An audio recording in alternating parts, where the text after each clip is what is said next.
button.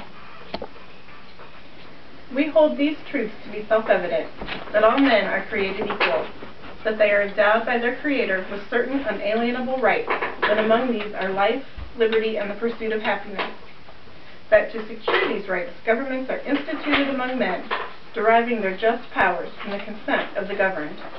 The Declaration of Independence, July 4th, 1776. I repeat, consent of the governed.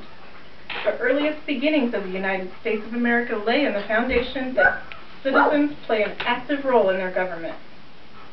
It's our civic duty as American citizens to actively participate in our system of government, and the easiest way to get involved and make yourself heard is to go out there and vote in every election. Today I would like to take you through a brief history of our right to vote, share some voting statistics with you, and show you that this right should not be taken lightly. Our nation began on the premise, no taxation without representation.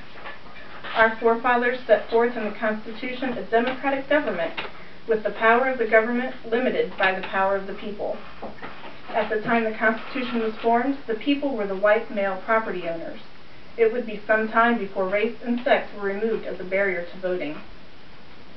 But luckily, our Constitution included the power to change and adapt, and it was recognized that the people of the United States included more than just white men. The 15th Amendment, which removed the racial barrier, was ratified on February 3rd, 1810.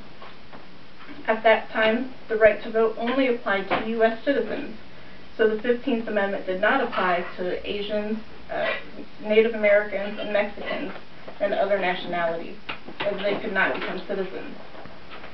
Although the 15th Amendment legally eliminated the racial barrier to voting, the voting rights of African Americans would continue to be an integral part of our history, culminating in the civil rights movement of the 1960s. The 19th Amendment removed the gender barrier and was ratified on August 18, 1920. Women had struggled for over 72 years to gain the right to vote, and it would take 48 years for the amendment to actually be ratified. However, women would continue to fight prejudice and discrimination against female political candidates for decades. The 26th Amendment lowered the voting age from 21 to 18 and was ratified July 1, 1971. The movement grew out of protest against the Vietnam War. One slogan of the time was "Old enough to fight, old enough to vote." So many 18-year-olds were being drafted and sent over to fight that they also felt they should have the right to vote. Today, any United States citizen over the age of 18 can vote, regardless of race or sex. But if that right to vote has been such a hard-won right, why don't more people take advantage of it? Here are some numbers from past elections. Statistically, the highest voter turnout occurs every 4 years during the race for the presidency. According to the U.S. Census Bureau, in the 2008 race between Obama and McCain, 64% of eligible voters actually took part.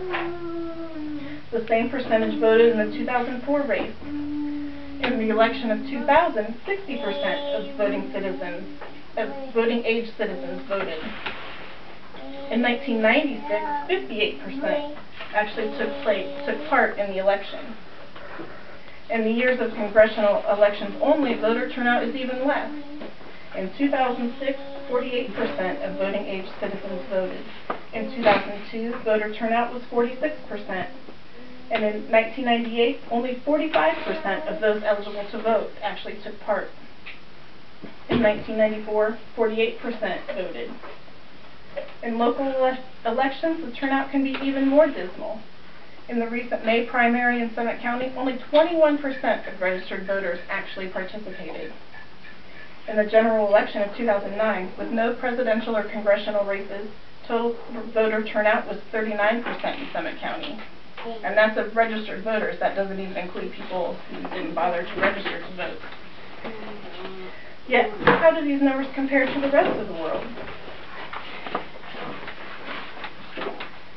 In April 2010, Havana, Cuba, 93% of eligible voters participated in the polls to elect delegates from municipal assemblies.